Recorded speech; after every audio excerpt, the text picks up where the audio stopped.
You're not alone. If you need someone to talk to today, please contact Crisis Services Canada by either calling them at 1-833-456-4566 all hours of the day, or you can text them at 45645 at 4 p.m. to 12 a.m. Eastern Time. Remember, you're not alone, and Crisis Services Canada is here to help.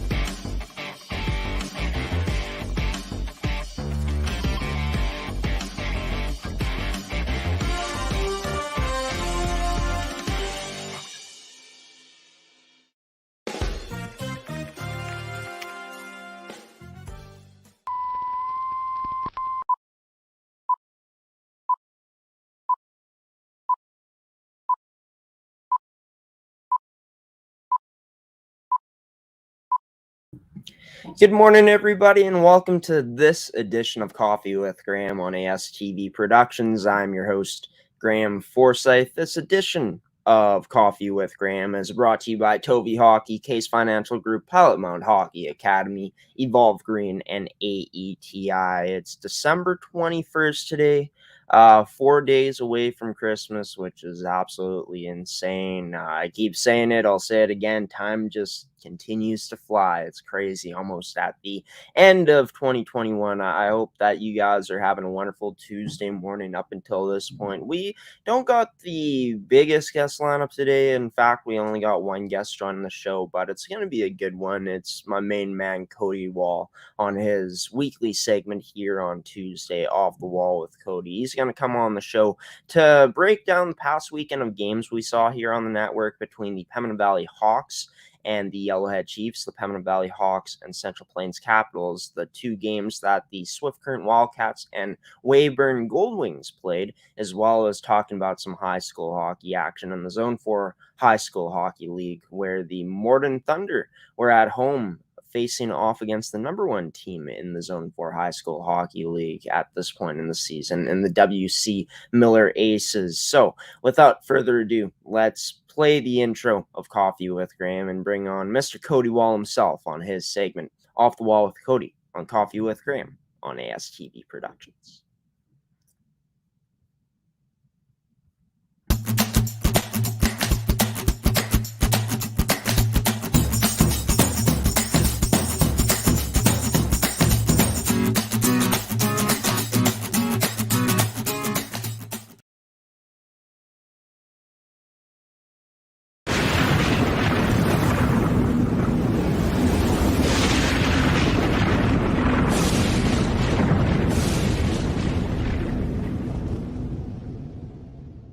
And it's this week's edition of Off the Wall with Cody with Mr. Cody Wall here on Coffee with Graeme. Cody, you had a chance to call two games over this past weekend. Of course, Seth did one game solo by himself. We saw the Swift Current Wildcats and the Weyburn Goldwings and some Saskatchewan female U18 AAA action. You guys called Pembina Valley and the Hawks and the Central Plains Capitals on Sunday, as well as that thriller of a high school game between the Miller Aces, WC Miller Aces, and the Morden Thunder on Sunday evening. A busy weekend for sure on the network, but how you doing after it all? Good. Yeah, definitely. Like you said, a busy weekend. Had to brush up on some notes here for today with the amount of games that we're going to be talking about. But it was a good weekend of hockey. Definitely, like you said, a thriller of a high school game there. And the Pembina Valley Hawks girls really bouncing back after a tough loss on Saturday. Yeah, and speaking of the Pembina Valley Hawks, I got the MFHL U18 AAA League logo in the background, and that's what we're going to start off with, but not the Central Plains Capitals game that the Pembina Valley Hawks play, Cody. Rather, the game that they played on Saturday evening that you weren't at. Seth did that one solo, calling the game by himself, but the Hawks playing the Yellowhead Chiefs in their fourth matchup of the season, and this time it went to Yellowhead 5-2 in this matchup. Looking at Yellowhead, they scored in all three periods, had a big second period scoring 3 goals, lots of depth at scoring, didn't face too many shots, and only had 4 penalty minutes, both going to Josie Nichols. Safe to say that this is exactly the type of game that Yellowhead was looking for against Pembina Valley this past Saturday evening. Yeah, definitely. That you can say that game definitely went the way Yellowhead had drawn that one up. They ended up chasing Kaylee Franz in that game. They had to switch up to Tria Entz going with the combo in that game after Kaylee had faced 28 shots.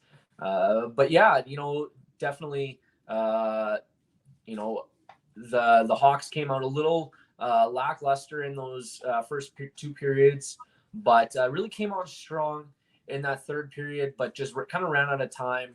The Yellowhead Chiefs really, stuck to their game plan and were able to persevere and, overcome the Hawks on Saturday.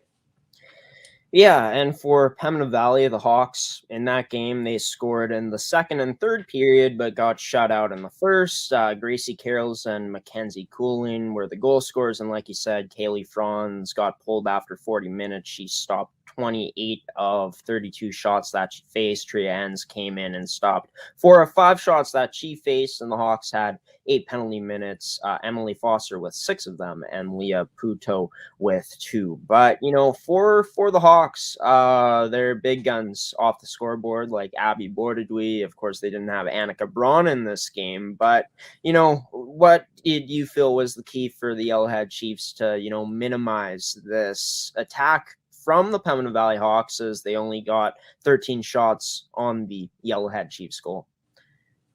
Yeah, just a good all-around effort from the Chiefs. Looking at the box score, they were able to shut down one of the Hawks' top leading scorers in Abby Bordadui.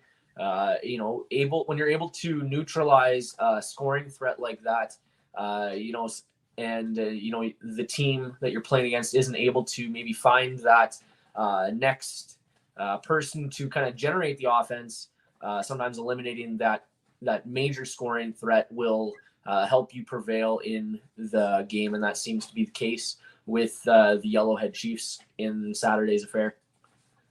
Obviously, for Kaylee Franz, she got chased in this game after 40 minutes. She let in 4 goals on 32 shots. She stopped the puck 28 times. But looking at it for the Chiefs, Levi Durkach, I'm not sure that's if you pronounce her name or not. My apologies to you, Levi, if I did pronounce your name wrong. Maybe it's Levy, I'm not too sure. But she had 2 goals in that game. Josie Nichols, Abigail McKinnon, and Derek Thompson also scored. But talk about, how that depth from the Yellowhead Chiefs, a team that's got so much depth, caused some problems for the Hawks this time around and caused for Franz to get pulled.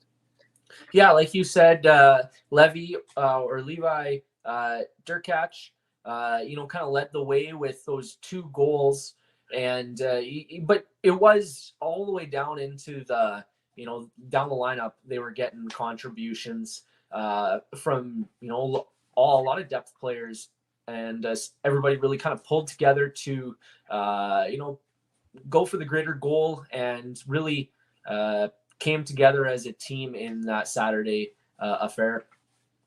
Well, speaking of goals came not, I don't want to say easily, but they came in bunches for the Pembina Valley Hawks in that Sunday matchup against the Central Plains Capitals, with a huge bounce back 6-1 win for Pembina Valley. They scored in all 3 periods in that game, and most notably a huge second period with 4 goals. Talk about it here, Cody, how huge that second period was for the Hawks to establish their dominance in that game and really put the foot down on Central Plains' neck in that second period after having 4 goals. Yeah, the Hawks in that Sunday afternoon game really, after a strong first period, just really doubled down in that second period. They were getting contributions all throughout the lineup from players like Caitlin Anderson. Abby Bordwy had picked up 2 goals for herself. Erica Fiala had ended up picking up a goal. Just a good overall play. And, a player who really stood out with her playmaking ability was Maya Pierce. She really was dishing the puck quite well, able to find Abby Bordwy on a couple of her goals. And I believe on Cambry Martin's, she had also had an assist on Cambry's goal as well.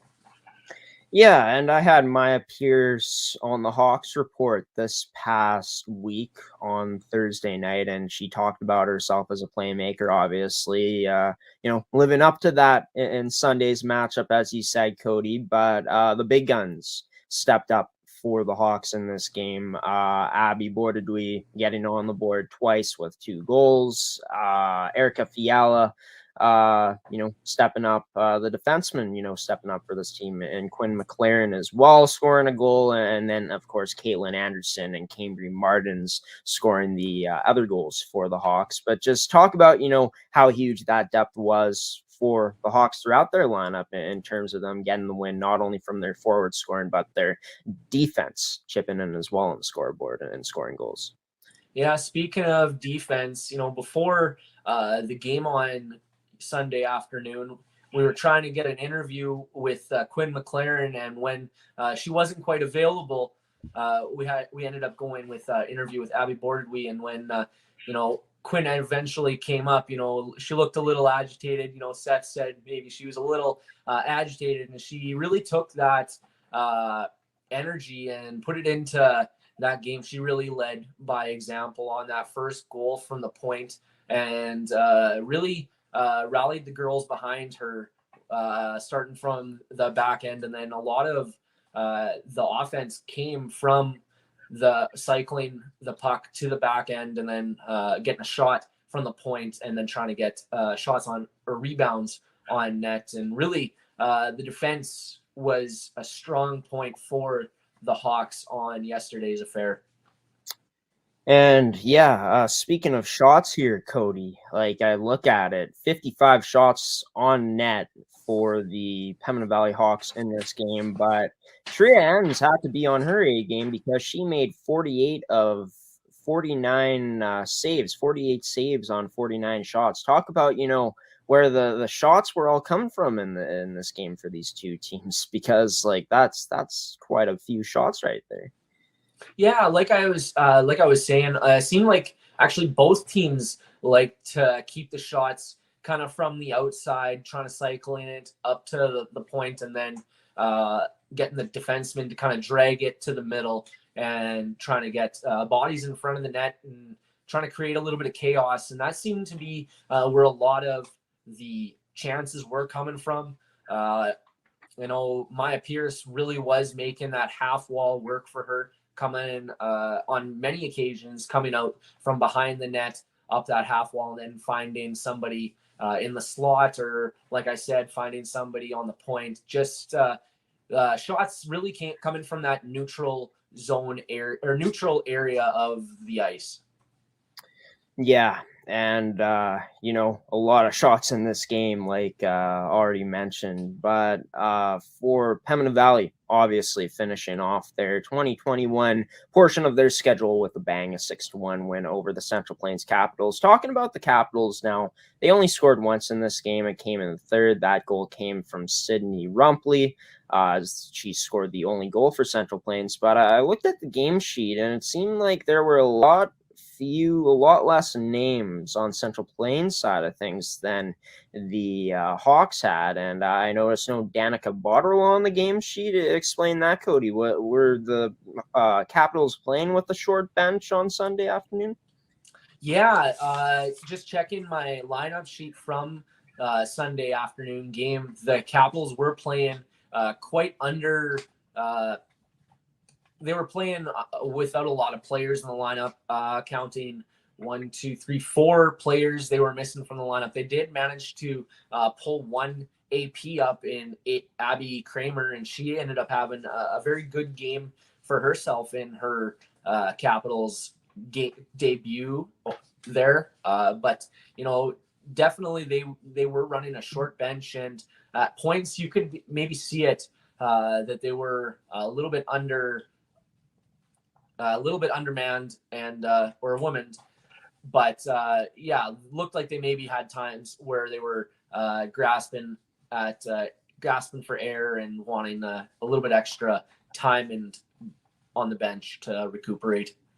Yeah, and tough being short-staffed for sure, and especially when you're missing one of the best goal scorers in the league, and Danica Botterill, obviously going to be tough for a team to generate offense. But this team, like we mentioned, was generating a lot of shots, 49 shots on net. Trians with 48 saves on those 49 shots. Talk about how Central Plains were getting their opportunities to get in chances on net, even though they only came away with one goal this past Sunday.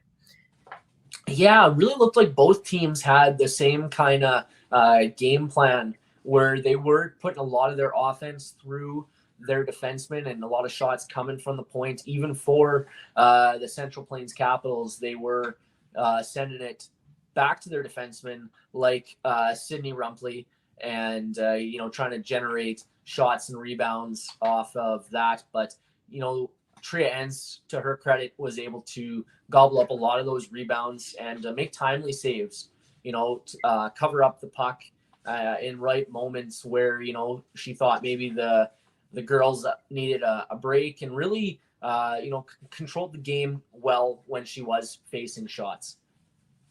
Well, the Pembina Valley Hawks, after getting that 6-1 win this past Sunday over the Central Plains Capitals, moved to 8-9 on the season. They have a hold of 5th place pretty firmly right now here, Cody, in the league, and Central Plains dropped to 4-9-3 after their weekend, as they are tied for 6th place in the MFHL. Can't wait to be talking about more MFHL in the new year here on your segment, Cody. But coming up after the break, we still got a lot to talk about.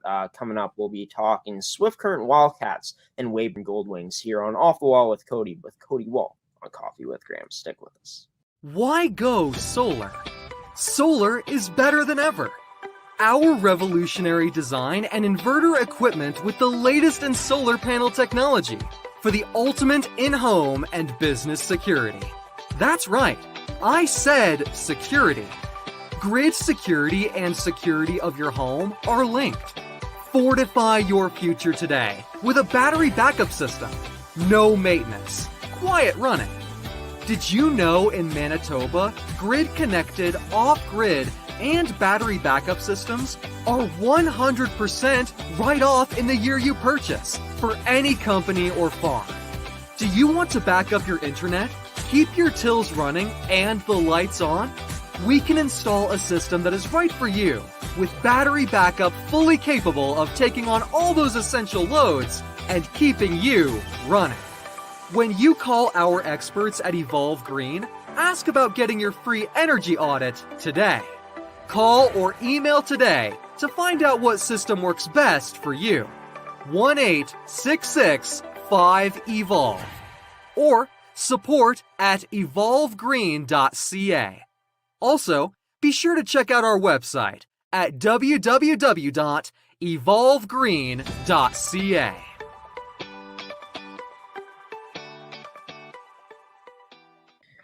Welcome back to Off the Wall with Cody Wall here on Coffee with Graeme. We started off today's edition of Off the Wall with Cody by talking about the Pembina Valley Hawks game against the Yellowhead Chiefs, as well as the Hawks game against the Central Plains Capitals. The Hawks dropped their game against the Chiefs 5-2 on Saturday evening, and then they bounced back nicely with a 6-1 win over Central Plains on Sunday afternoon. But Cody, as mentioned, we're going to get into some Saskatchewan female hockey now, and talking about the Swift Current Wildcats.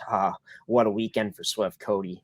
5-0 and 6-0 wins over the Weyburn Goldwings. Swift Current moved into second place to end off the 2021 portion of the season. No other games will be played in the Saskatchewan League up until the new year now. But for Swift Current, doing exactly what they were wanting to do, most likely going in and dominating Weyburn on their home ice.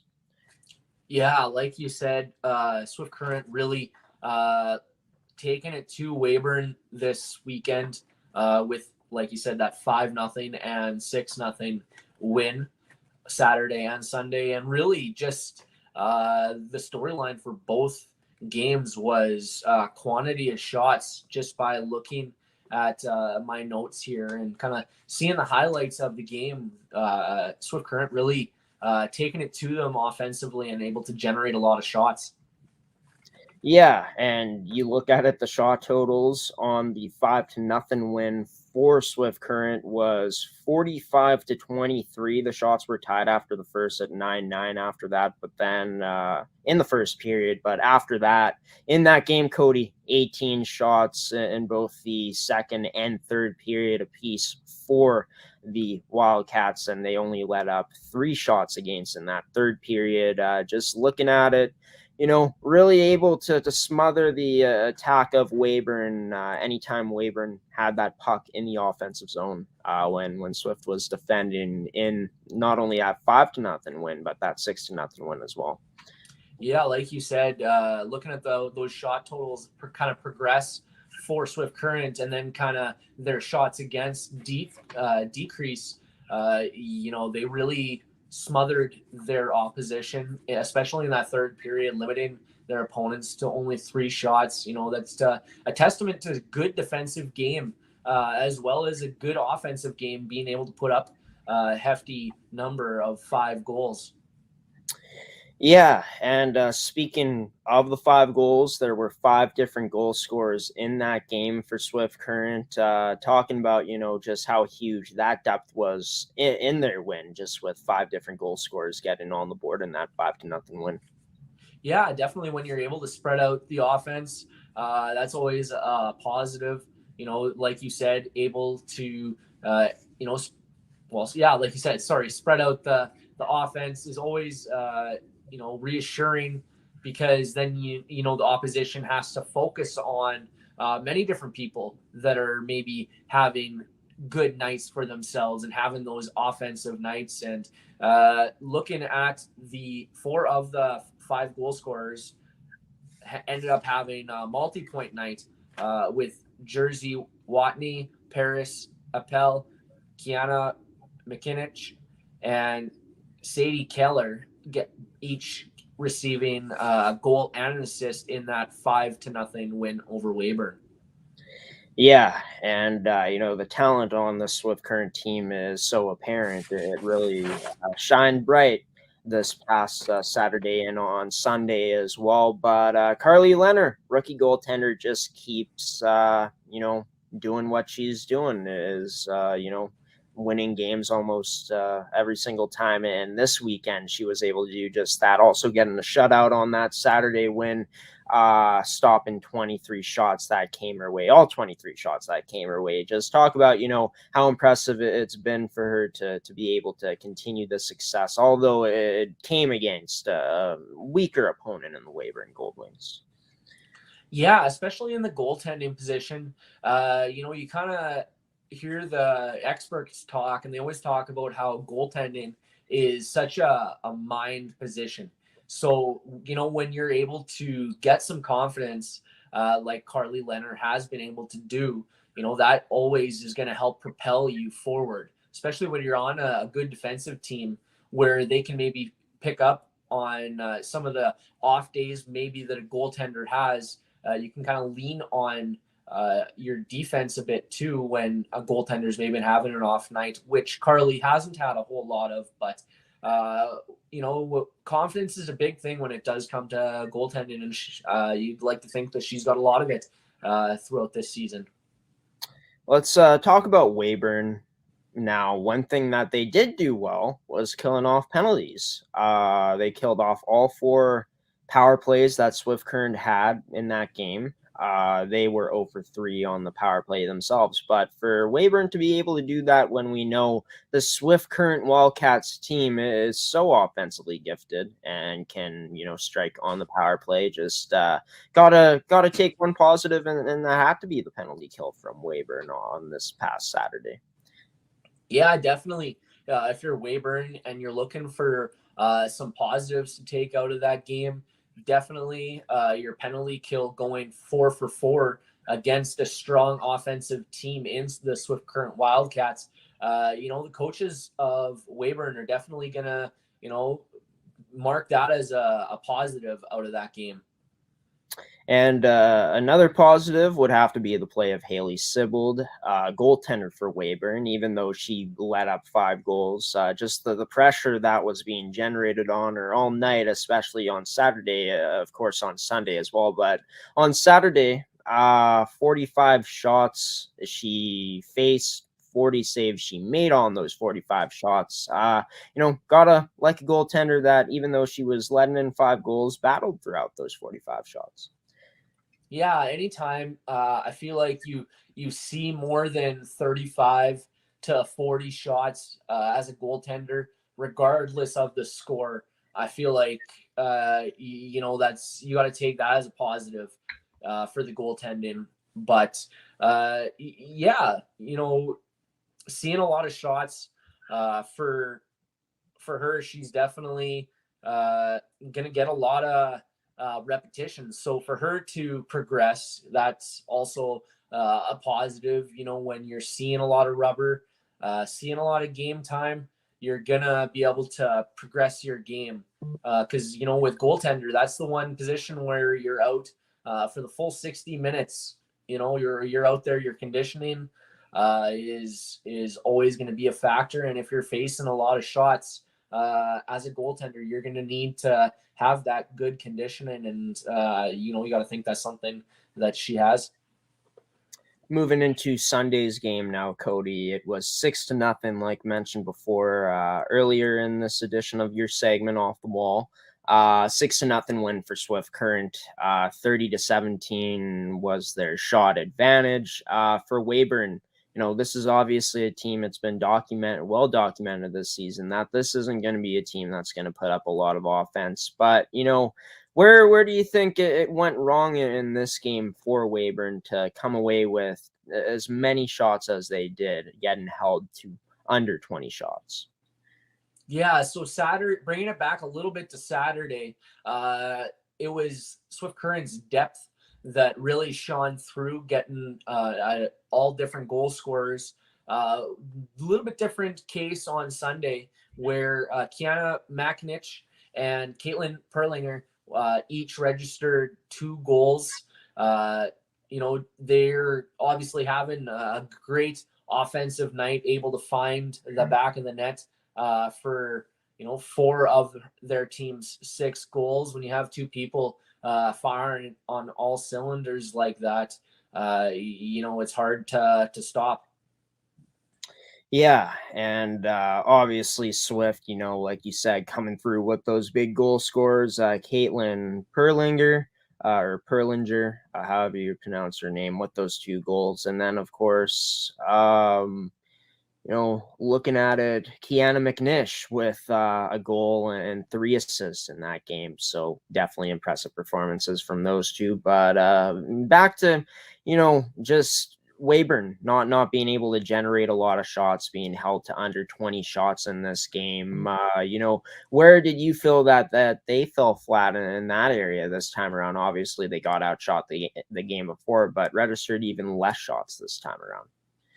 Yeah, maybe a little bit of hard spirits after a Saturday game where they felt maybe a little bit defeated, and maybe came into that Sunday game maybe lacking that extra step when they needed it, after kind of maybe feeling a little bit defeated after getting beat 5-0, and kind of maybe dragged into Sunday's affair a little bit with not being able to generate a lot of shots offensively. And they were able to, if you're looking for positives, able to limit some of the shots that Swift Current was taking, with them registering a fair amount less shots in that Sunday game. Their defense definitely able to block or knock a lot of pucks out of the shooting areas and limit some of the offense that the Swift Current Wildcats have. Yeah, and I had a front row seat to the broadcast this past Saturday and Sunday, Cody, because I was producing these games. So I got to see it all unfold. I didn't pay that close attention to most of it because I had to, produce and put the graphics up, all that good stuff. But one thing I did notice from Weyburn is when they were in the zone, their forecheck really wasn't that present. They really didn't have, they would have two girls down low, which was fine, but that high girl, I guess we'll call it high girl in this case, wasn't really coming in to, support herself, and she was a bit too high sometimes, and that's going to be really tough. You want to create, more chaos in the house area, I feel like, in those high quality scoring chances, and kind of put some pressure on Swift Current by doing that, but really wasn't enough support present for Weyburn in both of those games. And with Swift Current, when there is a rebound, if you don't have a lot of bodies to match them in those high quality areas, they're just going to close off and take that puck away, and then boom, they're on a breakout, right? But in this Sunday game, more penalties than we saw in the game before. 8 penalties for Swift Current and 7 for Weyburn, and Weyburn went 0 for 8 on the power play. Swift went 2 for 7 on their power play. Talk about, the special teams from both sides, what you notice in this past Sunday's game. Yeah, the Swift Current power play able to break through after putting up zeros on Saturday, and able to get that special teams going on both sides with their penalty kill, like you said, going 8 for 8, and having the power play humming along is always a positive as well, especially after, like I said, getting shut out the night before. Yeah, and 2 for 7, of course, on the power play for Swift Current in that game. Gotta like how that went for them, being able to get 2 goals on the power play in that game. But for Weyburn, could not take advantage of the penalty trouble that Swift was in. Do you feel like that was a big downfall in their game for if they could have created some momentum off some of those power play goals that they were getting, they weren't able to do so? Yeah, definitely.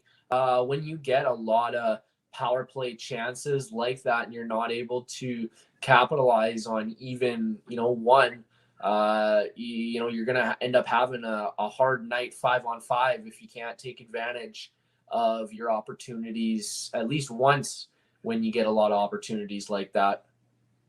Well, Cody, for these two teams, obviously going in opposite directions. The Swift Current Wildcats trending upwards and finishing in second place for the first portion of their schedule. Well, not first portion, but first portion of the year in terms of 2021-2022 season. And the 2021 portion, they finish 10-7-2, 34 points in second place. And for Weyburn, the losing continues. They've lost their last 6, as they have 1 win, 15 losses, 0 OT wins, and 1 OT loss on the season. Good enough to make them last place. We'll come back here after this next commercial break on Off the Wall with Cody and talk about the Zone 4 high school hockey game that we saw on Sunday evening. We're watching Off the Wall with Cody on Coffee with Graeme with Mr. Cody Wall himself.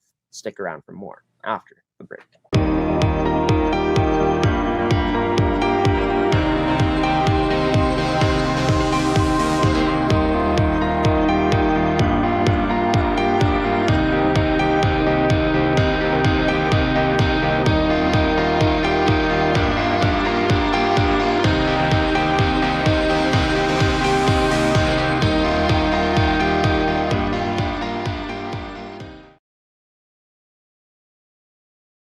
Welcome back to Off the Wall with Cody on Coffee with Graeme. Cody has broke down what we've seen this past weekend on the network so far. talking about the Swift Current Wildcats and Weyburn Goldwings in the latest part of his segment during the second part of the segment this week. We also talked about the Pembina Valley Hawks 2 games against the Yellowhead Chiefs and the Central Plains Capitals this past weekend to start things off. But now we're going to end off with some good old Zone 4 high school hockey here, Cody. A thriller in Morden, Manitoba, Sunday night. That game started just after 5, and it was the WC Miller Aces coming into Morden and winning in a thriller 4-3 in overtime. They also improved to 12-4 on their season. The Miller Aces do, as they continue to stay in first place. But talk about this game as you were on the call along with Seth. How much of a thriller this game was on Sunday evening. Yeah, it really was a thriller of a game. The Morden Thunder registering a goal in the middle half of that first period, going into that first period with a goal off of a nice rush by Blake Weeb. And, they kind of started that second period off flying, registering 2 quick goals, in that early half of the second period. But me and Seth kind of talked about it a little bit, how after that third goal by the Thunder to put the Aces down 3-0, the Aces coach taking a timeout and settling the guys down. And, that really ended up playing in their favor when, 20 seconds after the Thunder goal, which they had just taken a timeout, they had gotten a goal of their own by Declan Bergen to kind of put them back to 3-1. And then, they just kind of chipped away as that second period went along. And by the end of it, managed to tie up the game. And then went into the third period, watched a great defensive battle back and forth. Both teams, they definitely engaged in the chippiness, and really in all facets made it an entertaining game to watch. Yeah, and that's crazy. Down 3-0, and then they storm back. With 3 goals in that second period for the WC Miller Aces, and then of course a scoreless third period, and WC winning it with a goal of their own in overtime to win 4-3. But talking about it, the depth, I know me and Seth talked about it. He talked about how it was going to be huge in that game against Morden that happened on Sunday. Talk about, how impressive it was to see the depth play a huge part in Morden's and WC Miller Aces and the Aces 4-3. Yeah, they definitely had some depth going through their lineup. Guys contributing. They managed to get contributions from all 3 different guys were different. All 4 guys were different goal scorers. Lane Apperly picking up 2 points, as well as Ethan Giesbrecht, their captain, picking up 2 assists in that. But, just a good team win for the WC Miller Aces. Just really showing a lot of mental toughness to battle back in that game. Yeah, for sure. Showing a lot of heart, like you said, mental toughness to battle back and win that game. Talking about Morden now, because they too have a lot of depth on this team. A lot of players that can score goals. Leading point getter, Coin Fair with a goal, as well as Zane Sheldon and Blake Weeb from the back end scoring. Talk about, not only the depth for Morden, but the things that they were doing well when they were doing things well in this past Sunday game that they ended up losing. Yeah, they were playing a really fast game. They had guys like Owen Van Roby's buzzing up and down the ice, really showing off his speed for a smaller in stature guy. Really was flying up and down the ice.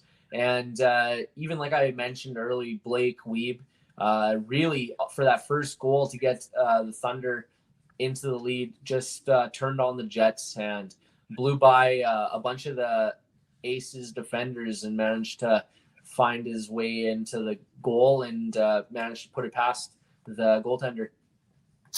Where would you say the downfall for this Morden Thunder team was? Because you talked about, the positives that came out for the WC Miller Aces after they took that time out. But what about on the other side of things for Morden? How they let this game slip away from them after being up 3-0?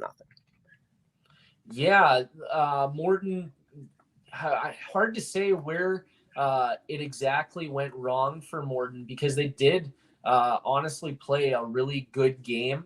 There was maybe moments where they had little collapses, but just overall, WC Miller had kind of, after taking a bit of a break there to kind of regain their marbles, really just found a way to get back into that game and showed why they are one of the leading teams in the Zone 4 league.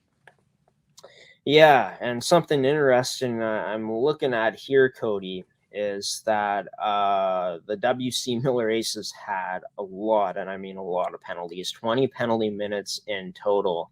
Take me through how Morden's power play looked on those 20 penalty minutes that were taken by WC, how Morden's man advantage was looking this past Sunday.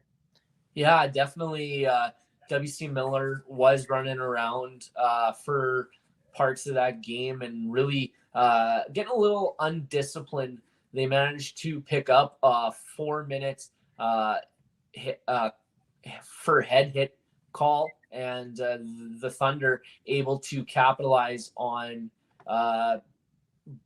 scoring 2 goals on that 4-minute power play. And, they also were able to get a power play when number 12 of Logan Hildebrand had got a little overzealous and hit. I can't remember who the Morden defender was from behind, but ended up getting tossed from the game, and kind of brings me to how chippy the game was. There was points in that game where you saw guys like Bailey Cousins mixing up with some of the Miller Aces. Ended up getting, I don't want to say no fisticuffs, but definitely some pushing and shoving, and 2 teams that showed they didn't really like each other out there.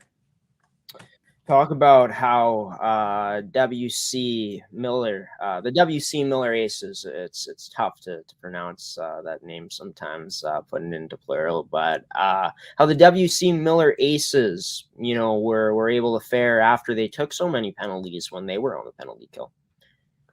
Yeah, after they kind of hit that switch, seemed like they kind of started to dial it in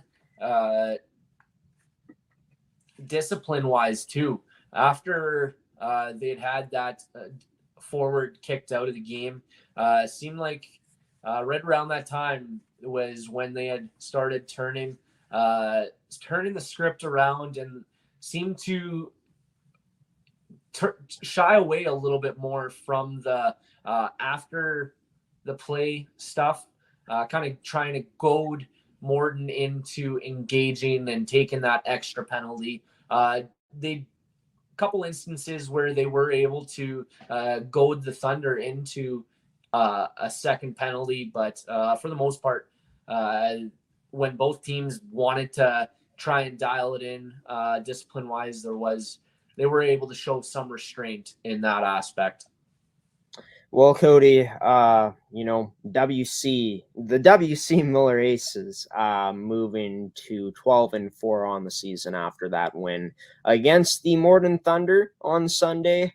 They've won their last 6 games, so they're on a very impressive streak right now. They are the second hottest team in the league right now, next to the Carmen Cougars, who have won their last 7 games in a row. And for the Morden Thunder, they've now lost their last 2 games, but they remain in a tie for second place, actually, in the Zone 4 High School Hockey League with an 8-7 and 2 overtime losses record. Cody Wall joining his segment this week. Always a lot of fun, Cody. Off the Wall with Cody on Coffee with Graeme. But this is going to be the last time me and you speak on your segment for this year, Cody, in 2021. And, you know, with Christmas coming up, we're in the holiday season now. I want to wish you and your family, your loved ones, happy holidays and Merry Christmas, man. You have a great one.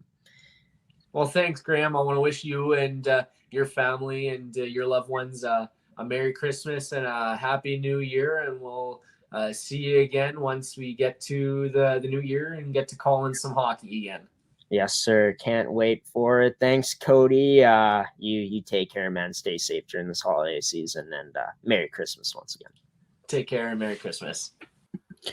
Cody Wall joining his segment this week on Coffee with Graeme on this Tuesday morning episode Off the Wall with Cody. Coming up after this next set of commercial breaks, I'm going to be running you guys through the standings, the stats, and the past games from the past week from the MFHL, the Saskatchewan Female U18 AAA Hockey League, the Zone 4 High School Hockey League, and the MMJHL. You're watching Coffee with Graeme on ASTV Productions. Stick around for more after the commercial break.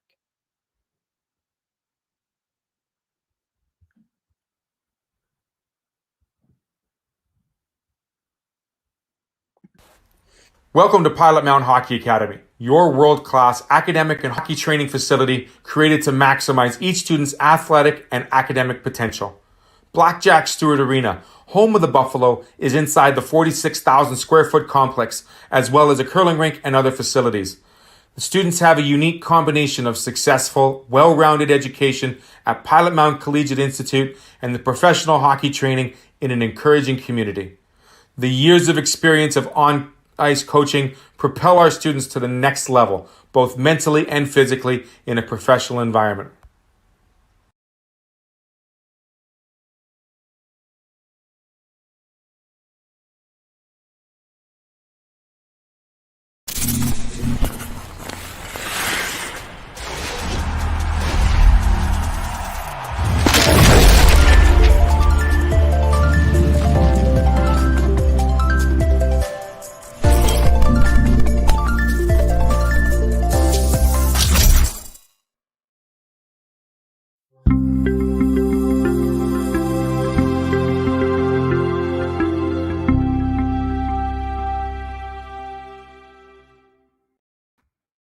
Welcome back to Coffee with Graeme on ASTV Productions. Cody Wall joined his segment Off the Wall with Cody on today's edition of the show to break down the past weekend of games that we saw here on the network. The Pembina Valley Hawks against the Yellowhead Chiefs, the Pembina Valley Hawks against the Central Plains Capitals. 2 games played in the Saskatchewan Female U18 AAA Hockey League between the Swift Current Wildcats and Weyburn Goldwings. And of course, to finish off the action this past weekend on ASTV, we saw the Morden Thunder at home taking on the WC Miller Aces in a thriller, as that one was won in overtime by the WC Miller Aces after they were down 3-0. So yeah, hopefully you guys enjoyed that segment of Off the Wall with Cody. Of course, it will be returning in the New Year's. This is the last Tuesday edition of Coffee with Graeme, Tuesday edition of the show that we're doing here in the year of 2021. But it's time now to do something a bit new. I've done something like this before, but not quite like this. It's going to be called a league report here on Coffee with Graeme, and what it's going to be is me taking you guys through the scores from the past week, the standings, and the stats leaders from throughout the MFHL, the Saskatchewan Female U18 AAA Hockey League, the Zone 4 High School Hockey League, and the MMJHL. Let's start it off with the MFHL, shall we? So I just gotta load the video up here to get you guys the score updates to start things off. And here we go. So looking at it here. Looking at the past weekend of games, disregard that December 12th score right there from the Winnipeg Ice and Interlake Lightning, as I was only able to screenshot what I could there. I had to include that in there to get all the games in from this past weekend here on the screen. But as you can see, the Winnipeg Avros continuing their excellent season with a 4-2 win over the Interlake Lightning. The Winnipeg Ice winning against the Eastman Select 6-2 on December 18th. This past Saturday, and then the Westman Wildcats this past Saturday evening as well, winning in a commanding fashion, 5-0 over the Central Plains Capitals. Now we're going to go over to another game that happened on Saturday night, of course, as broken down on Off the Wall with Cody today. The Yellowhead Chiefs winning 5-2 over the Pembina Valley Hawks. Moving over to Sunday's action, the Yellowhead Chiefs with identical score as they had against the Pembina Valley Hawks on Saturday evening, this time against the Winnipeg Ice, winning 5-2. And then Pembina Valley, as mentioned in Off the Wall with Cody, winning 6-1 over the Central Plains Capitals. And then in a close one, Interlake making this close as they're still looking for their first win of the season. But the Eastman Selects were a bit too good in this one with a 2-1 win.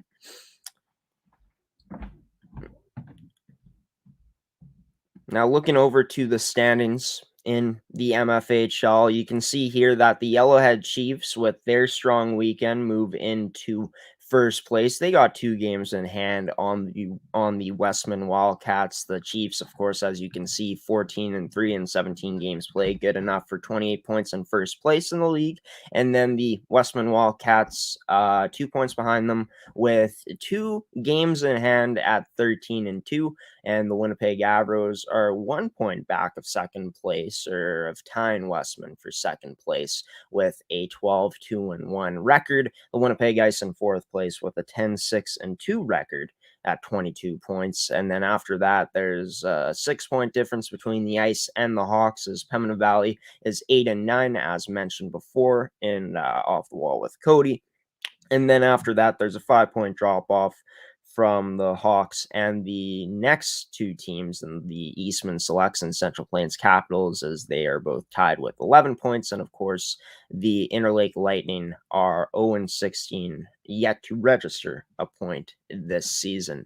Now, going over to the statistics for this league, the team statistics, as you can see here, the Yellowhead Chiefs have the most goals for in the league with 67 up until this point. The Winnipeg Avros, 10 goals behind them with 57. And then you look further down, and 2 other teams in the 50s for goals, in the Pembina Valley Hawks and Westman Wildcats. Then there's a drop off after the Westman Wildcats, the Winnipeg Ice with 46 goals. In total, Eastman Selects with 38, Central Plains, the Capitals with 30, and then Interlake with only 15 on the season. You look at how these teams match up in the MFHL with just the goals against as a team. The Westman Wildcats and Winnipeg Avros are the best defensive teams in the league based off of this stat, with 25 goals against. Then in third least for goals against given up, or I guess second least, third least. I'm not sure what you call it, since there is a tie between the Avros and the Wildcats for the least given up. But then you see the Winnipeg Ice there with 35 third least or second least goals given up.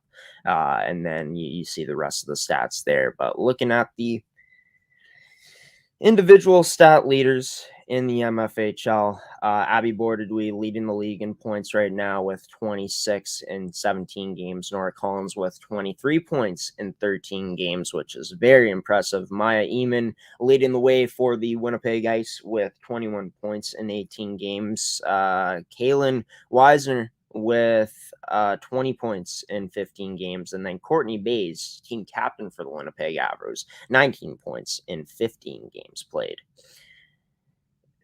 And as you can see there are the Avros dominating the top 5 at this point with 3 players, 3 forwards in that top 5 for points in the league at this point. And then you look into the goals. Abby Bordedwy leading the league in goals right now with 17 goals in 17 games played, which ain't too bad. A goal per game for number 18 for the Pembina Valley Hawks. My apologies, guys. My nose is just killing me right now, so I'm going to have to blow it. There we go.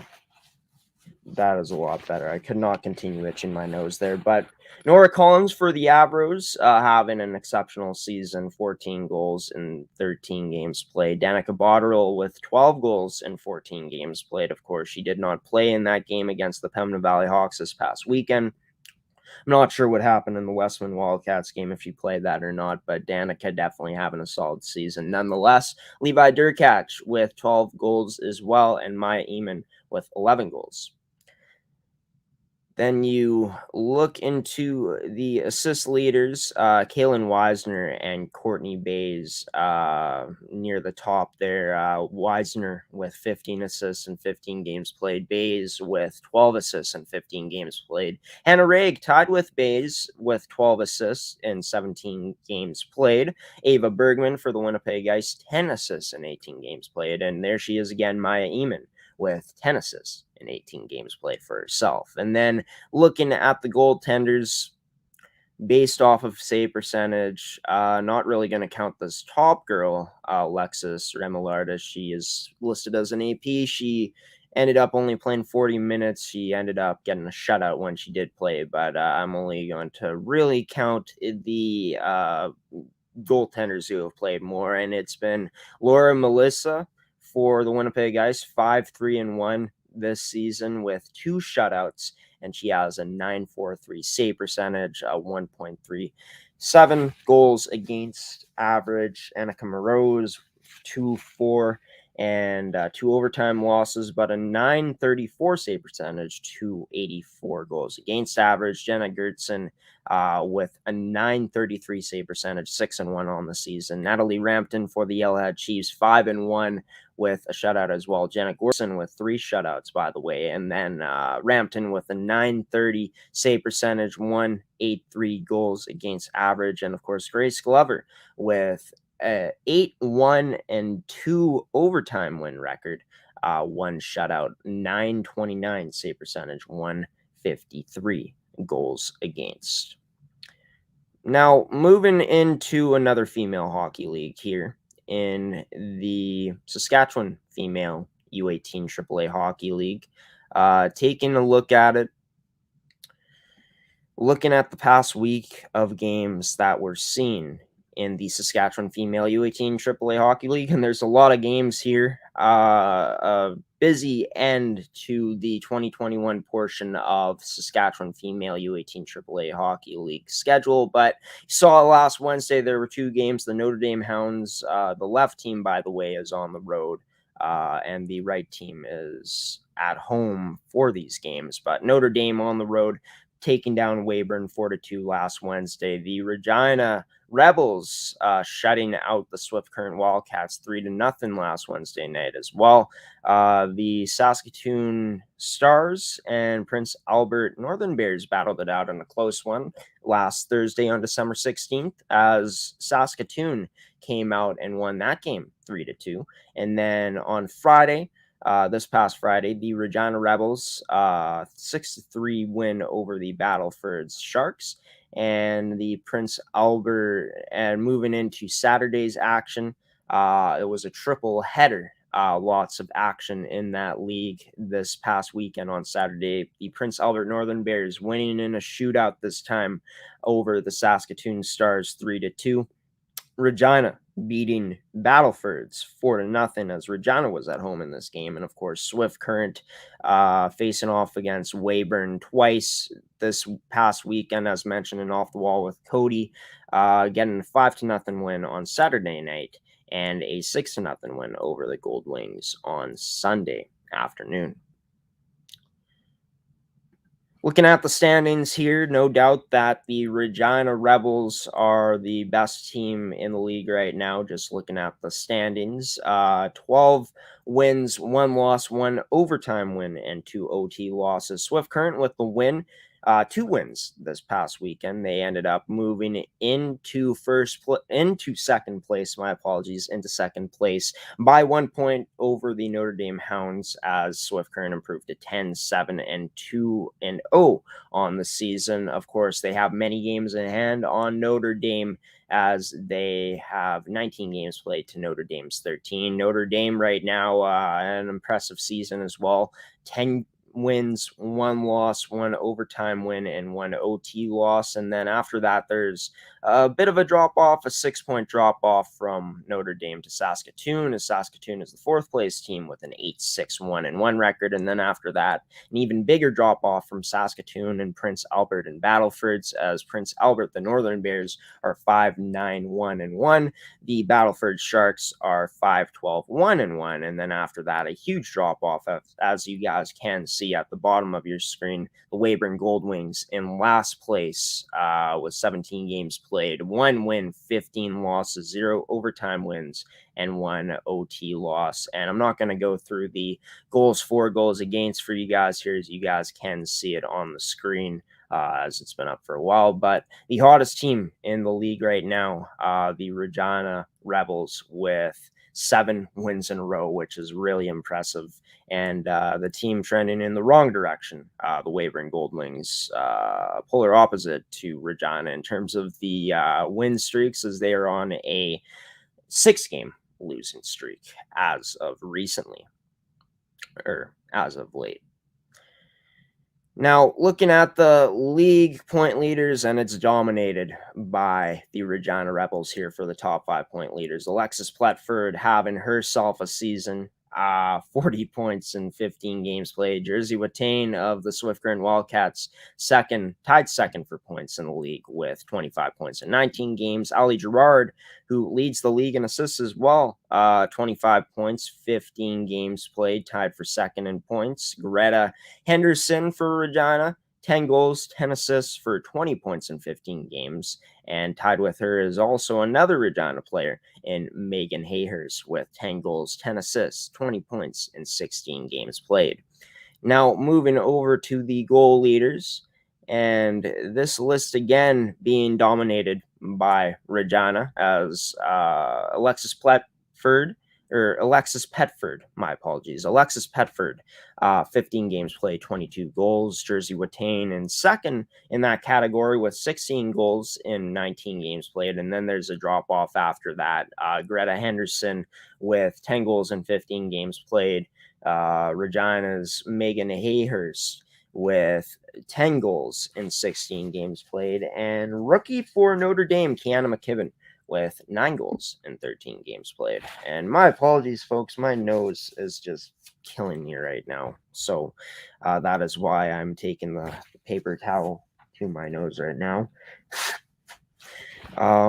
Looking at the assist leader in the league, it is none other than Ali Gerard, as mentioned, 19 assists in 15 games played. Right behind her is none other than Alexis Petford with 18 assists in 15 games.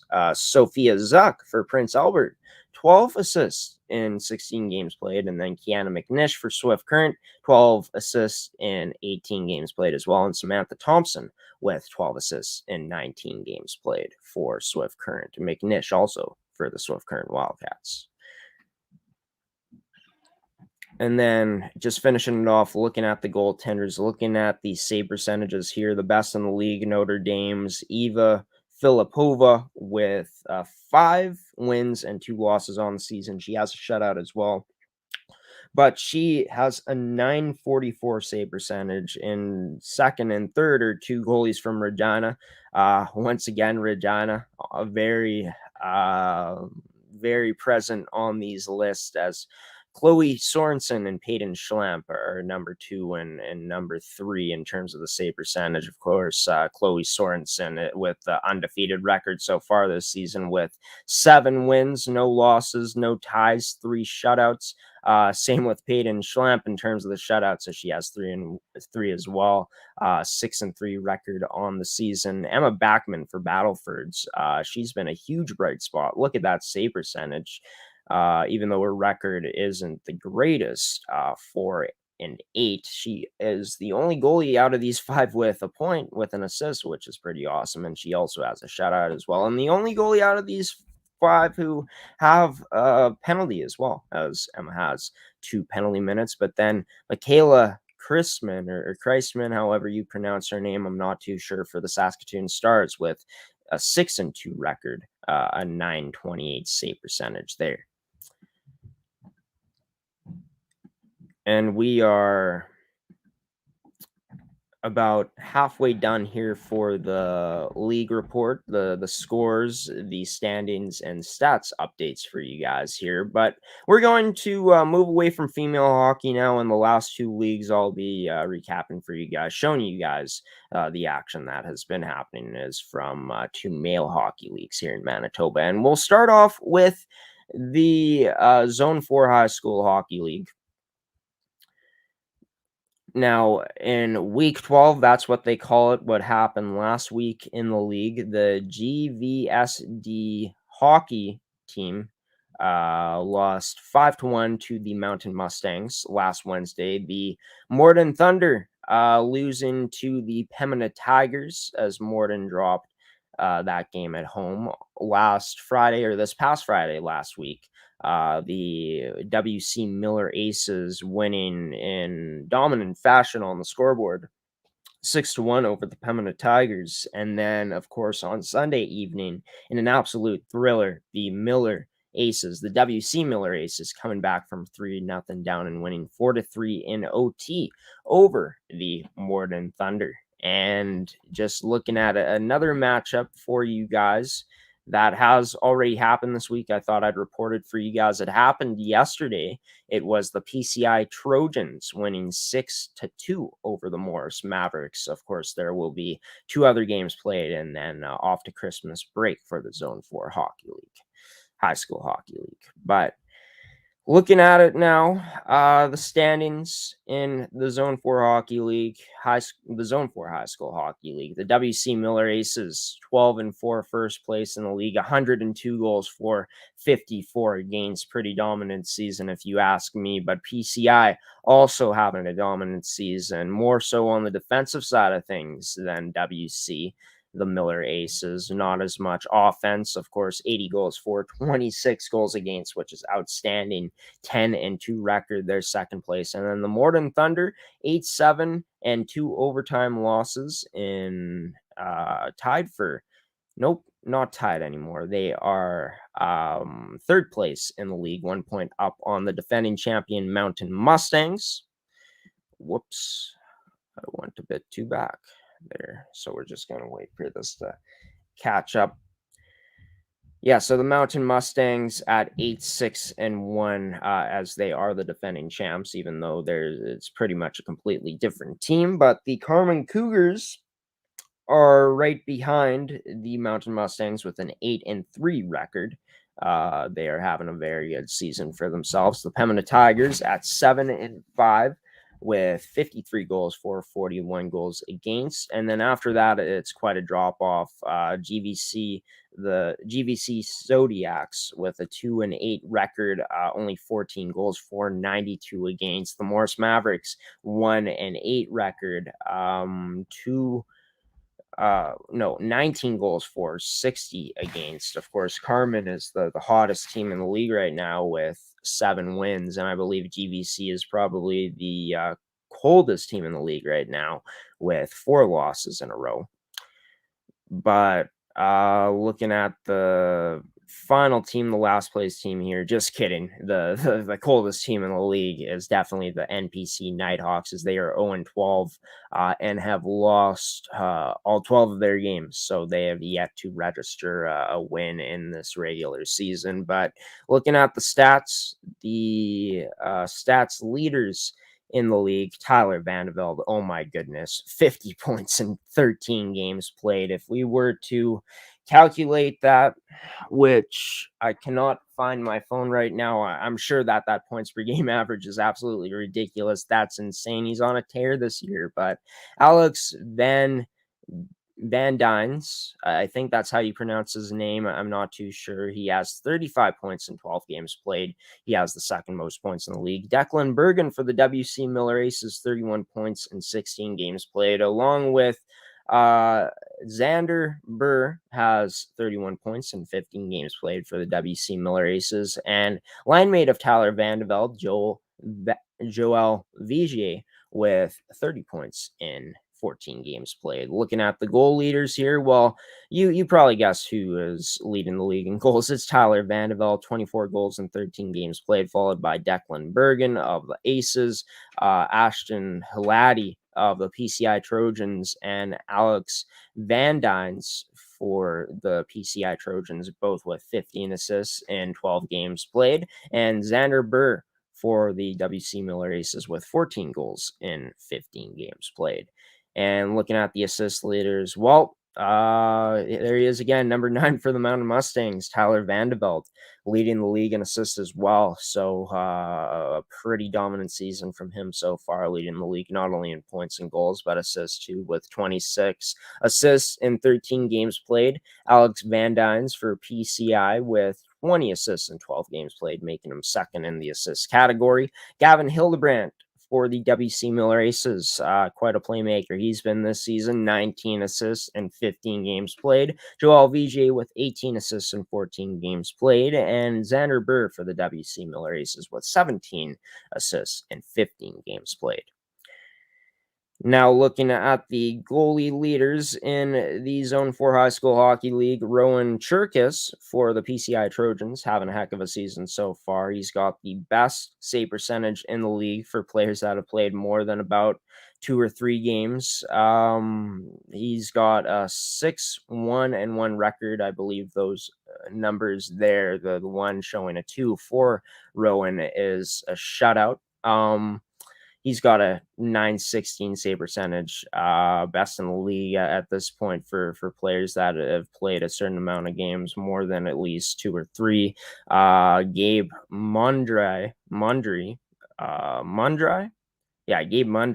for the Carmen Cougars, 5-1 this season with a shutout, .911 save percentage.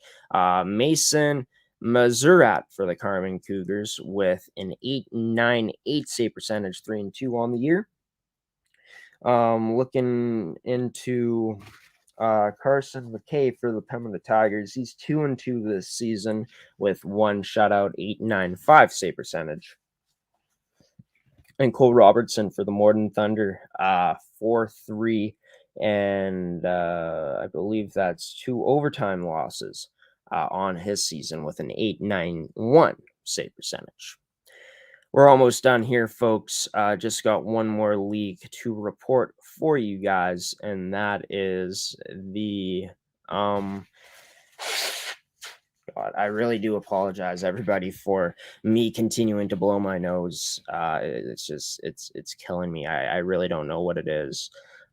Please forgive me though. But looking at it, the past week of games in the MMJHL, starting off, I believe last Tuesday was December 14th. The St. Vital Junior Victorias winning 5-3 over the Fort Garry Twins, or Fort Rouge Twins, Fort Garry / Fort Rouge Twins. The St. James Canucks continuing their dominance this season with a 7-2 win, commanding win over one of the weaker teams in the league this year, the Charleswood Hawks. Then moving over to last Wednesday, the River East Royal Knights with a 6-5 win in OT over the Stonewall Jets.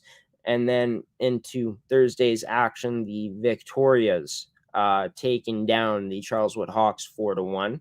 There was a triple header on Friday evening as we saw a close one against the Raiders Junior Hockey Club taking down the Fort Garry Twins 2-1. The St. James Junior Canucks winning 4-1 over the St. Boniface Riels, and the Transcona Railer Express at the bottom of your screen there winning 3-0 over the River East Royal Knights. Then zooming in here, wow, what an absolute thriller on Saturday as the Pembina Valley Twisters won 7-6 in OT over the St. Vital Junior Victorias. In Sunday's action, the River East Royal Knights commanding win over the Raiders Junior Hockey Club. The Fort Garry Twins with a 5-2 win over the St. Boniface Riels, and the St. James Junior Canucks continue their winning streak, their impressive winning streak, with a 5-4 win over the Pembina Valley Twisters. And there was actually 4 games this past Sunday, as on the bottom of the screen, the Charleswood Hawks ended up beating the Stonewall Jets 4-1. So, a lot of great games this past week and weekend in the MMJHL. We're going to take a look at the standings now. The St. James Junior Canucks, well, I told you guys they were hot, and I ain't lying. 11 straight wins for this team. They are in first place heading into the break. 21-1-3 this season. The Transcona Railer Express are 3 points behind them with a 21-3 record. No overtime losses for them or shootout losses.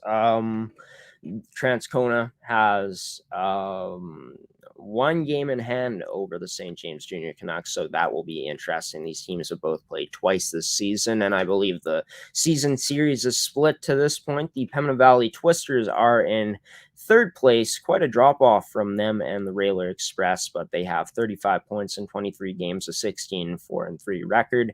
Then there's a 5-point drop-off after that. The St. Vital Junior Victorias in fourth place with a 14-7-2 record.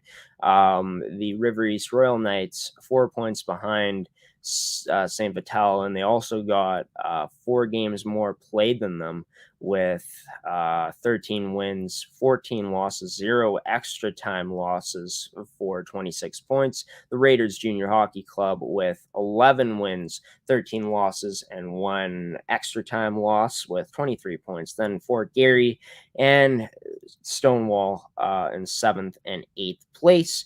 And then right behind Stonewall is the Charleswood Hawks, who have 1 game more play than them with 26 games to Stonewall's 25. But for the Charleswood Hawks, they are 7-18-1 on the season, 15 points on the season. So 1 point back of tying Stonewall and 2 points away from jumping over them in the standings. And then the St. Vital and then the St. Boniface Riels, last place team by 4 points with 5 wins, 19 losses, and 1 overtime loss. The hottest team in the league right now is the St. James Junior Canucks with 11 straight wins. And the team that is probably the coldest right now is the Stonewall Jets with a 4-game losing streak. Looking into the stats in this league, the stats leaders, Curtis Luke has been having a phenomenal season for the St. James Junior Canucks. He leads the league in points with 40 points in 21 games played. TJ Matazuki, I'm not too sure if that's how you pronounce his name, but I'll just call him TJ. TJ for the Pembina Valley Twisters with 40 points in 23 games played. Tyrone Willen with 37 points in 25 games played, third, and he plays for the St. James Junior Canucks. Connor Grunston, 33 points, last year's MMJHL point leader after 5 games, the only 5 games they played. 33 points in 23 games played, as he is in the top of the points leaders this season, as he is 4th right now, and he's actually tied with Matthew Smith with as Matthew Smith for the Stonewall Jets has 33 points in 25 games played.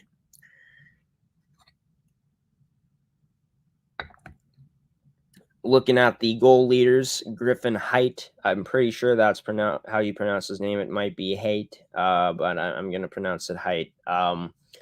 20 goals in 22 games played. Curtis Luke with 18 goals in 21 games played for St. James, the junior Canucks, of course. Griffin and Curtis both being Canucks players, Canucks forwards. Connor Grenston is tied for second in goals in the league with Curtis Luke with 18 in 23 games. Ethan Lewis, 17 goals in 21 games played for the Charleswood Hawks, which is a bright side for them. And rookie forward for the Stonewall Jets, Cole Emberley, with 17 goals in 25 games played, tied with Ethan Lewis at this point.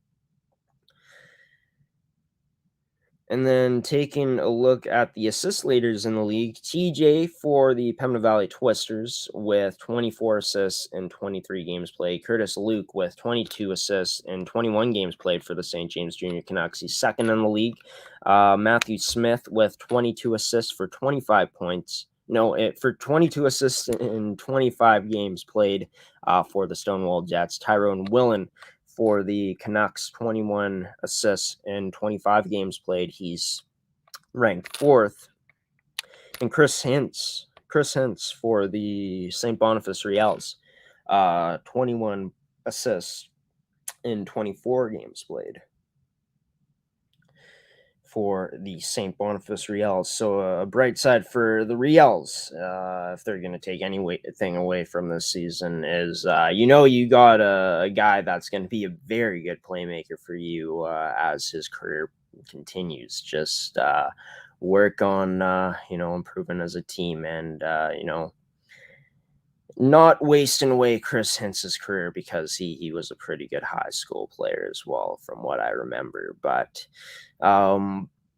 looking at the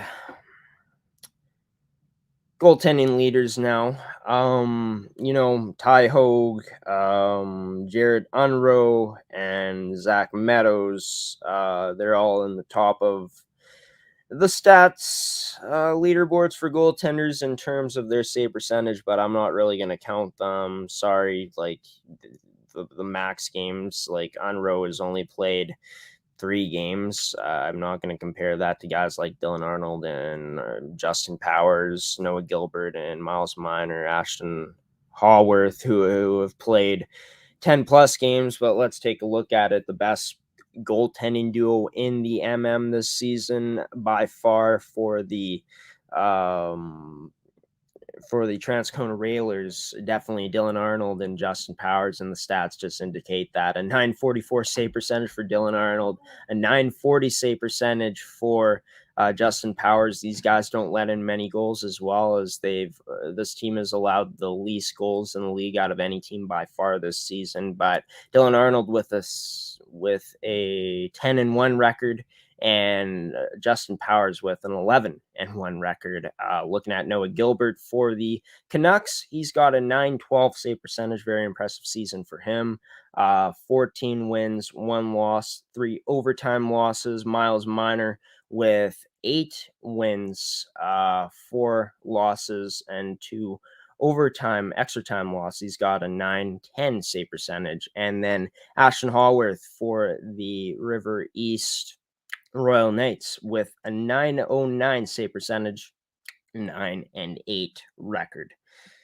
If you guys want to check out not just the top 5 point leaders, you guys can check out all these leagues' websites. By the way, I'll get them for you guys here in just a moment. If you guys want to check out the MFHL's full standings, be sure to visit MFHLU18AAA.com. Not their full standings, as I did show you guys that, but their full points leaders list. You guys can if you want to see the points leaders, the goal leaders, and the assist leaders by just clicking on the G or the A or the points category up top. If you guys want to check out the full stats leaders in the Saskatchewan Female Hockey League, be sure to check out SFU18 AAA hl.com. If you guys want to check out Zone 4, their website, the Zone 4 Hockey League, be sure to visit Zone 4 High School Hockey League's website at zone4hockey.com.